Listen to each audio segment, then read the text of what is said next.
Kita sambung balik pengajian kitab kita yang berkaitan dengan hadis Nabi SAW, kitab yang bernama Bahrul Madhi. Kita sambung balik dalam perbincangan minggu lepas, ahaqqa bil imamah, siapa yang berhak untuk menjadi imam. Wa qala musannif rahimahullahu ta'ala anhu, kata pengarang kitab ini Syekh Idris Al-Marbawi dalam kitabnya Bahrul Madhi, diambil daripada Tuhfatul Ahwadhi, daripada kitab yang asal Sahih At-Tirmizi. Kita sambung balik dalam perbincangan masalah yang ke 241. 241 undok balik pula dah. 247 masalah imam sembahyang di tempat orang dan hukumnya. Imam, ulama, ustaz-ustaz, asatizah dan sebagainya, bila dia pergi tempat orang, perlukah dia menjadi imam di tempat orang? Muslimin yang dirahmati Allah, hebat manapun kita pergi tempat orang dengan dia tunjuk pandai, kan? Nampak serban tebal, bila serban tebal dia kata ulama besar mah. Tolak rakaat pertama qul a'udzu birabbin nas, rakaat kedua kali balik belakang nak baca surah apa tau. Wah, cerita ni. Pasal apa dia tak tahu yang mana perdu, yang mana ni. Muslimin yang dirahmati Allah, ya saudaraku, bermula orang yang zahid, iaitu zuhud, itu yang kita mengaji minggu lepas. Orang yang zuhud ini bermaksud, saya ulang balik, zuhud yang bermaksud dia tidak berhajat walaupun benda tu halal. Dia hanya hajat sekadar keperluannya saja. Ada satu cerita seorang budak dalam keadaan dia menanti-nanti melihat sebuah kedai nak makan, tak ada duit. Pakcik ni tengok dia, kesian kat dia, maka pakcik ni sedekah kat dia RM10. Contohlah kata, ini cerita bukan berlaku di Malaysia. Dia contohnya, dia kata dia bagi RM10. Dia ambil duit tadi, dia gunakan sekadar yang dia mau saja. Dia beli habis RM3, lagi RM7 dia pergi bagi balik kat pakcik tu. Pakcik tu terkejut, ni seorang budak. Pakcik tu kata, pasal apa pakcik sedekah semua? Tak, saya hanya berhajat RM3 ni saja. Tu nah nama dia zuhud. Kalau kita RM10 tak cukup bang, kena bagi 100. Baik. Itu bukan zahid ataupun zuhud. Warak ni ialah orang yang boleh membezakan di antara halal wal haram. Bila dia boleh beza, lepas tu pula mai satu ketika dia syubhah. Syubhah ni maksudnya dia tak tahu di antara yang ni halal ke haram ke, halal ke haram ke, maka dia meletakkan, dia tak mau. Sebab syubhah, was-was, diragukan. Orang kata likra boleh pakai, dia kata. Tapi ada ulama kata tak boleh pakai. Tinggal buang lah. Senang cerita. Bukan kata haram, syubhah saja. Dalam pemakanan, tengok-tengok dia kata, orang kata tak boleh makan. Kita dengar-dengar tak boleh makan dan syubhah. Itu warak nama dia. Dah mengaji, makin tahu kalau boleh tinggalkan. Itu warak. Maka di sini kita nak masukkan, bermula orang yang zuhud itu ialah orang yang meninggalkan barang yang lebih daripada hajat. Yang lebih daripada hajat dia tak mau. Orang kata rugilah hidup di dunia ni, orang bagi ambil. Tak. Dia tak mau, dia lebih pada hajat dia tak mau. Tapi kalau orang bawa, dia ambil. Jangan jadi rajin sangat pula dah. Nak berjalan pergi masjid, tiba-tiba orang Mercedes mai berhenti tepi kita. Jom ustaz. Tak apa, saya zuhud. Pasal apa? Mana ada orang nak keluar 3113. Ada blocking Ustaz. Ada ceramah besar hari ni. Forum perdana besar. Tu yang blocking habis, blok kereta orang. Tu baru ceramah kecil, baru kuliah mingguan tu. Tak buat kuliah besar lagi tu. Kena ada blok kereta, ada orang nak keluar. Muslimin yang dirahmati Allah,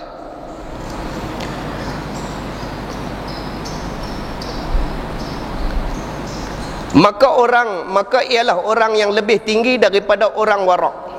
Ini zuhud lebih tinggi daripada warak, kerana ia meninggalkan yang lebih daripada hajat itu pada barang yang halal, dan orang yang warak itu meninggalkan yang syubhah. Saya ulang minggu lepas. Bermula mengiktibarkan keduanya pada menjadi imam, didahulukan orang yang zahid, orang yang zuhud patut tolak jadi imam. Okey, kita boleh kenal tuan-tuan, kita boleh kenal orang yang zahid, dia pakai segak apa semua, tapi orang bagi dia ambil pakai, tapi kata dia nak pergi cari, memang dia tak cari. Tu orang zahid, zuhud. Tapi orang bagi luat jin, dia tak pakai lah, dah tahu kata syubhah. Contohnya luat jin boleh pakai tuan-tuan, tak salah, tapi kalau nak tolak jadi imam tak lepas. Kalau takat-takat geng jin ni tak apalah. Dan semua orang pakai luat jin lah, jangan ni orang boleh jadi. Tapi kalau orang pakai luat jin nak tolak lebih ke depan, dia jadi kurang siqahnya. Ketika imam, dia menjadi imam, makmum duduk di belakang, duduk tengok luat jin dia. Tak duduk tengok luat jin dia, dia jadi celaru. Dia kena ambil orang yang pakai pakaian yang mengikut sunnah Nabi SAW, yang pertama sekali yang kita bincang. Muslimin yang dirahmati Allah, 247 sambungan untuk hari ini. Minggu ini, imam sembahyang di tempat orang dan hukumnya. Ya saudaraku, telah datang riwayat Imam At-Tirmizi menyebutkan tiada boleh seorang itu menjadi imam di dalam rumah orang. Kita pergi tempat orang tak boleh jadi. Kita pergi rumah orang, walaupun saya seorang ustaz, walaupun tuan-tuan seorang imam, pergi rumah orang, orang ajak pergi makan, tuan-tuan tak boleh jadi imam. Tuan rumah yang kena jadi imam. Begitu juga kalau kita pergi kampung orang, kita juga kita pergi negara orang, kita tak boleh jadi imam kalau selagi mana dia tidak mengajak ataupun mengizinkan untuk jadi imam.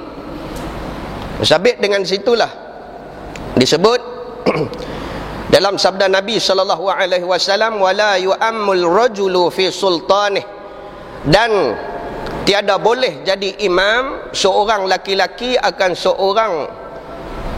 seorangnya di dalam perintahnya, yakni kata Imam Nawawi, bermula barang yang telah menyebut oleh ashab kita min ashabi syafi'iyah, mazhab syafi'i, dan lain daripada mereka itu, bahawa tuan punya rumah dan tuan punya majlis dan imam masjid lebih mustahak jadi imam sembahyang di dalam perintahnya. Okey, kita pergi tempat orang, jangan duduk pandai-pandai. Komat-komat tentu kita duduk dia dah depan dah, sejadah depan. Pak Long mana ni? Tak tahu. Dia tu imam kampung dia. Tu imam kampung dia. Ni bukan kampung dia. Ni kampung kita. Tak boleh. Ini pada mazhab Syafi'i, pada mazhab kita.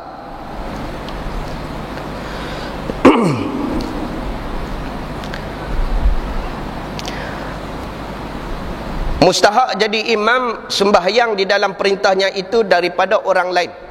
Tuan rumah nak jadi, jemputlah satu ustaz pergi rumah dia makan, buat kenduri. Tiba-tiba masuk isyak, siapa nak jadi imam? Tuan rumah ketak lutut tuan rumah. Lain kali jangan panggil waktu isyak, panggil waktu apa? Waktu tak ada sembahyang. Ambil. Tuan rumah tu kena jadi. Tu yang buat kenduri apa dia lepas zuhur. Masa asar ustaz balik contohnya lah. Tapi kalau boleh tuan-tuan, dah jadi orang lelaki ni kena tahu jadi imam. Ustaz sila ustaz. Kalau saya tengok atas bawah. Tak boleh saya jadi imam. Tuan-tuan tuan rumah yang kena jadi imam mengikut mazhab kita, Imam Syafi'i. Okey. Tapi kalau nak elok lek, jom kita pergi surau. Lepas diri kita. Tapi setang mana pun jemaah kena wujud. Muslimin yang dirahmati Allah. Dan jika orang lain itu lebih faqih, maksudnya pandai hukum hakam, dan lebih khori, dan lebih warak, dan lebih afdal daripada yang datang itu sekalipun, tak kira lah yang mai tu ulama besar dunia ke apa ke, kita yang kena jadi imam. Allahu Akbar. Sudah pandai dia khomat dulu lagi. Sila ustaz.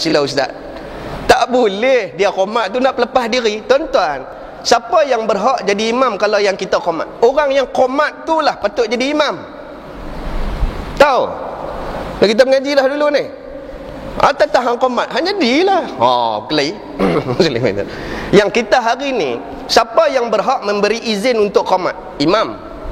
Sepatutnya yang kalau ikut pada hadis, imam lah yang tahu bila nak mula sembahyang. Nabi SAW dia memberi izin pada Bilal, betul? Tetapi dia yang memberi izin tadi maksudnya imam yang bersedia untuk memulakan sembahyang. Maka di sinilah kata ulama, dialah yang berhak qamat. Dan qamat sembahyang, mana boleh kita kalau qamat orang lain nak lepas diri macam tu. Dia bangkit, dia hampak sejadah, Allahu akbar, Allahu akbar, asyhadu an la ilaha illallah, dak renyah seorang. Renyah buat apa? Dia nak lepas diri. Mengikut hukum mazhab, siapa qamat dialah jadi imam. Bunyi apa? Tu, jaga-jaga tuan-tuan. Muslimin yang dirahmati Allah. Tapi kerana waqi' kita, kerana zuruf dan adat kita macam tu, siapa qamat kira dia lepas. Tak apa, pandai dah. Tapi ingat, tuan rumah lah yang sepatut jadi imam. Tuan rumah yang sepatut, walaupun orang tu zuhud, warak, faqih, alim ataupun qari sekalipun, tak boleh. Dia tetap tuan rumah yang akan jadi. Baik. Maka orang yang mempunyai tempat itu lebih mustahak juga. Maksudnya orang yang tuan punya rumah, tuan punya negeri, tuan punya qaryah. Jika kehendaknya ia sendiri jadi imam, nescaya jadi imam ia. Kalau dia sendiri jadi imam, alhamdulillah. Ni duk paksa orang pula. Ya, ni hukum. Dan jika sekiranya berkehendak ia kehadapkan siapa-siapa, nak tolak siapa-siapa, maka boleh ia atas izinnya. Boleh atas izin. Dan jika adalah orang yang dijadikan imam itu orang yang kurang afdal nisbah kepada yang menjadi makmum, kalau boleh ambil hak yang masa itulah dia bila jadi tuan rumah, dia nak jadi imam, dia agak-agak ragu-ragu. Masa nak memilih tetamu yang dia nak ni, dia kena pandai pilih pula. Ambil balik kaedah tadi, siapa yang perlu dia tolak. Ya, ambil hak kaedah minggu lepas. Dia ni warak lagi aku tahu. Dia ni macam ni, dia ni macam ni. Muslimin yang dirahmati Allah. Dan jika adalah orang yang dijadikan imam itu orang yang kurang afdal nisbah kepada yang menjadi makmum, kerana tempat itu di bawah perintahnya, itu rumahnya, maka berlaku ia sebagaimana kehendaknya. Dia nak macam mana, ikut. Tiba-tiba kuan tu mazhab Hanafi, tiba-tiba kuan tu bermazhab Hambali dan sebagainya, orang yang tak baca doa qunut. Dan maka yang kita izinkan dia menjadi imam, kita kena ra'i dia. Tiba-tiba sembahyang subuh dia tak baca doa qunut. Tapi kalau orang yang pandai, dia baca, dia ra'i hak mazhab kita. Tapi kalau dia tak baca pun kita ra'i dia, sama-sama ra'i mera'i, dapat dua pahala. Okey, faham memahami. Hang faham cara hang, aku faham cara aku. Tapi dah hang hari ni hang jadi imam, maka aku kena turut apa cara hang. Tiba-tiba dia tambah sembahyang subuh jadi 3 rakaat. Yang tu mufaraqah, mabuh nampak belakang. Mana ada yang tak ada dalam mazhab kata sampai 3 rakaat. Ni hang ni mazhab mana, akidah mana? Lama dok mayang 2, dia kata kita tambah 3 lagi, upgrade kepala otak kata-kata. Mana boleh, itu bid'ah sungguhlah tu. Muslimin yang dirahmati Allah. Baik, kata Imam Nawawi, telah berkata mereka itu dan disunatkan bagi tuan punya rumah. Rumah ni maksud yang satu benda kecil. Kalau dia mai ke qaryah, kita kira qaryah lah, negeri, negara dan sebagainya, bawah perintah siapa? Rumah, tuan rumah ini tadi. Disunatkan bagi tuan punya rumah bahawa mengizin ia bagi siapa yang lebih afdal daripada menjadi imam. Itu disunatkan pula, dapat pahala. Dah kita pun rasa kita tak apa nak kemas, tengok-tengok ada satu mufti mai, dan mufti dia tak boleh naik ikut daan. Ni kena sila datuk. Macam tu. Tapi ada juga kata ulama min ashabi Syafi'iyah, kalau dia qadi daerah, dia pergi tang mana qaryah, dia boleh jadi imam tanpa minta izin.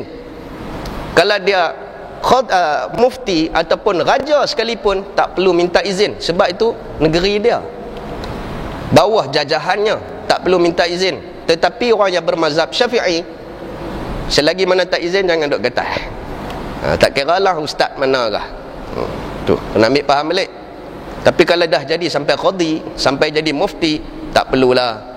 Kita pun secara tasamuh, dia panggil, secara rendah hati sila.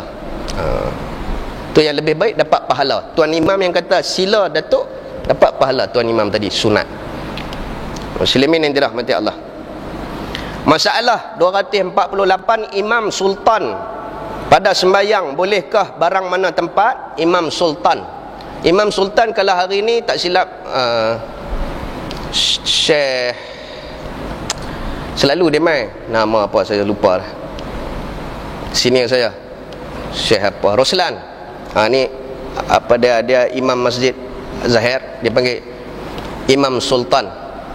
Mana-mana dia pi, dia boleh tanpa kuasa, tanpa arahan bagi mana-mana, sebab dia ni Imam Sultan, kepala segala kepala imam. Kalau daerah pun ada kepala segala kepala imam, iaitu Tuan Haji Osman Pasir Hitam, kepala segala kepala imam-imam di Langkawi. Yang jadi penyelia tu Ustaz Ismail, yang tu penyelia masjid, bukan? Dia ada ketua atas ketua pula. Kalau dia pergi mana-mana pun minta sila dia lah jadi imam. Muslimin yang dirahmati Allah.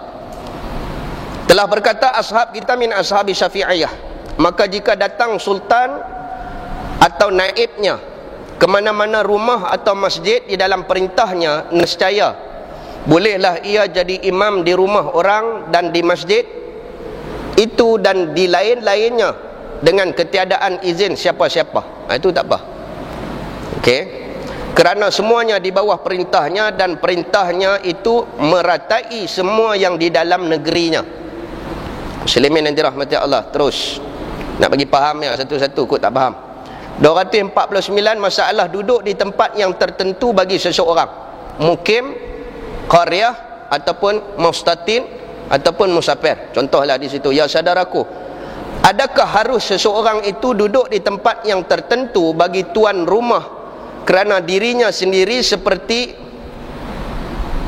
apa ni, kaprosinnya, kursinya, duduk di rumah orang buat macam rumah sendiri, contohnya, atau hamparannya yang tentu baginya sahaja dan tempat duduk orang-orang yang datang tidak ada atau ada lainnya, maka dengan hadis yang dikeluarkan oleh Imam At-Tirmizi tahulah kita akan hukumnya mai buat macam hak sendiri.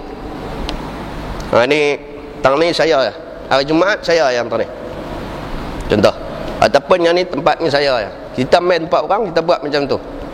Apa hukum dia? Sebab contohnya kita dah satu tempat, kita jadi imam, kita nak pergi tempat orang pun kita nak jadi imam, hukum dia lebih kurang macam tu lah. Apa hukum dia? Kita pergi tempat orang pun kita buat macam hak kita. Muslimin yang dirahmati Allah. Hadis telah bersabda Nabi SAW, wala yajlis ala takrimatihi fi baitihi illa biiznih, dan tiada harus diduduki atas tempat tertentu baginya di dalam rumahnya melainkan dengan izinnya. Orang, tuan-tuan muslimin muslimat dirahmati Allah, kita pergi rumah orang, orang tak semawa masuk, jangan masuk. Orang tak semawa duduk, jangan duduk. Diri sampai balik, ambil tuan rumah pun kan, buat macam mana rumah saya banjir, kalau boleh duduk-duduk, dia kata. Ambil, kena fikir lah. Okey, nak pergi rumah orang dengan izin. Mata jangan liap. Tahu mata liap? Mata liap, tengok. Kan? Masuk rumah orang pergi tengok, kuat-kuat lah ada kopal ke, korok ke apa ke. Tak ada, apa pun tak ada. Tu dia orang tak bagi hampa masuk.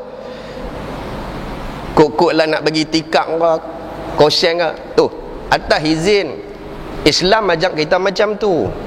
Ni kita bukan daripada golongan musyrikin, kafir dan sebagainya. Kadang-kadang kalau kita tengok orang putih kan, dalam cerita-cerita, kawan-kawan, adik-beradik, neighbor, masuk-masuk sampai ke dapur, siap dengan buka peti air. Islam tak ajak macam tu. Nak masuk bagi salam 3 kali. Salam bagi 3 kali tu pula, bukan Assalamualaikum, Assalamualaikum, Assalamualaikum. Dah habis dah 3 kali, mau duduk balik bang. Dia Assalamualaikum, tunggu Ustaz. Jangan duk tengok pula aku tingkat naku. Assalamualaikum, haram. Aku tahu ada di dalam. Orang tak mau terima. Bila orang tak mau jawab tu, bermaksud orang tak mau terima, kita datang. Assalamualaikum, kami main nak tarik kereta. Lagi dia tak buka. Muslimin dirahmati Allah.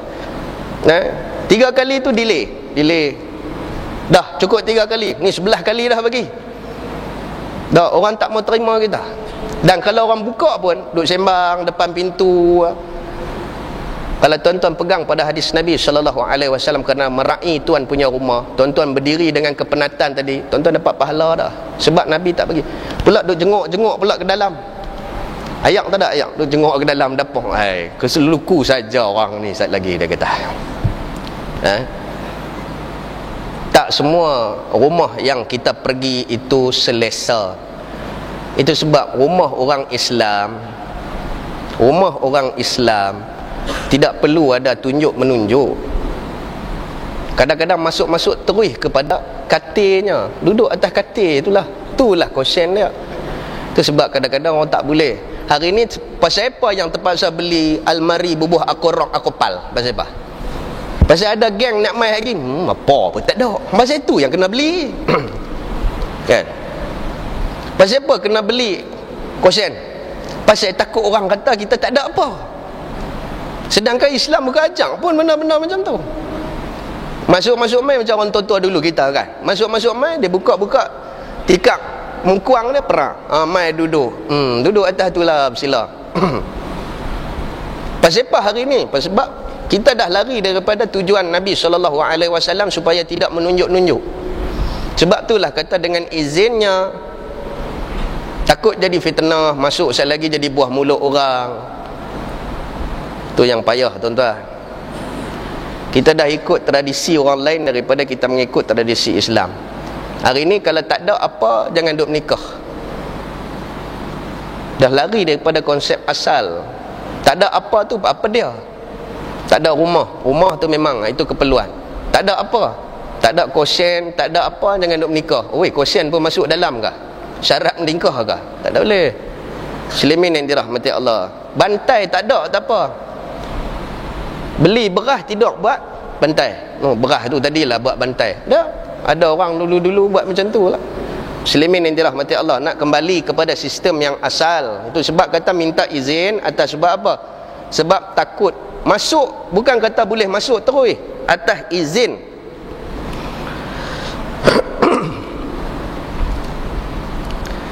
Kata Abu Isa At-Tirmizi, dan pada bab ini ada riwayat daripada Abi Sa'id dan Anas bin Malik dan Malik bin Huwairis dan Amru bin Salamah. Maksudnya hadis ini mutawatir. Hadis ini ramai yang meriwayatkan. Katanya bermula hadis Abi Sa'id Al-Khudri ini ialah hadis hasan lagi sahih. Masuk minta izin. Ataupun orang izin kita masuk. Nak jadi imam ke, nak masuk rumah orang ke, sampai nak pegang hak orang pun kena minta izin, tuan-tuan. Nak petik bunga di rumah orang pun minta izin. Dah kita kawan-kawan cabai hang, cabai aku lah. Cabai aku juga. Kan? Kita mengaji kitab Penawar Bagi Hati. Hak orang tanah mua dia berkenan. Dia petik ikut dannya. Sampai hari ketiga minta kat tuan rumah, cabai sebiji nak. Ambil. Orang sebelah kata, siapa? Kata duk ambil hadiah. Hadiah tak pernah bagi balik pun kat kita. Betul lah kita minta izin tadi. Ambil cabai no. Tuan-tuan muslimin dirahmati Allah, ambil boleh, pinjam jangan. Sebab cabai ni nak bagi balik kena sebiji macam tu juga. Boleh pergi cari sebiji macam tu juga. Berah tak boleh pinjam. Berah kena beli. Kalau pinjam kena bagi banyak tu juga, kiraan tu juga. Ini masalah pinjam yang benar yang boleh dimakan. Kalau boleh minta terus lah. Kalau tak ada juga beli. Tak pun bagi duit. Itu sebab orang tua-tua dulu kalau orang minta sedekah, nak beras ke nak duit, dia tanya, Assalamualaikum. Waalaikumsalam. Nak beras ke nak duit? Orang tuan rumah kata, pasal apa? Kalau bagi beras payah. Nang bagi duit, dia nak hajat apa pun, dia punya pasal lah. Muslimin yang dirahmati Allah. Baik, terus. Kata Abu Isa lagi dalam telah berkata oleh ahli ilmu, yakni ulama, bermula tuan yang punya rumah itu lebih mustahak dengan jadi imam. Kalau boleh yang tu yang jadi imam. Dan kata setengah daripada mereka, sebagian pada ulama, apabila mengizin oleh tuan punya rumah, siapa-siapa yang izinkan bagi orang yang lain menjadi imam, maka tiada mengapa bahawa sembahyang ia dengan dia, dan memakruh akan dia oleh setengah daripada mereka. Ada ulama kata makruh, tetap tuan rumah jadi imam. Okey. Dan berkata mereka itu bermula yang sunatnya bahawa sembahyang tuan punya rumah menjadi imam itu dapat pahala sunat. Tersilap panggil mai awal pula dah. Ustaz ni mai awal. Dah nak ambil pahala sunat, tuan imam jadilah imam. Kipas tak ada, pakai aircon apa tak ada, tengok-tengok kain duk bergerak. Pasal apa kain bergerak? Ketak.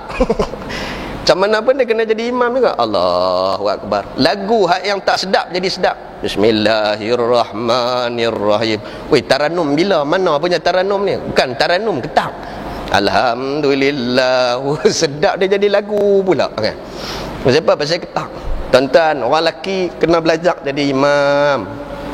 Macam mana kalau tak boleh jadi imam? Tuan-tuan tak pernah jadi imam pada isteri tuan-tuan ke? Kan? Dia tak boleh belakang ni ustaz ni, ulama ni datuk syekh ni dan ni, alah, biasa ya, orang macam kita juga. Kalau kita takut salah, bermaksud kita tidak yakin dengan ilmu kita.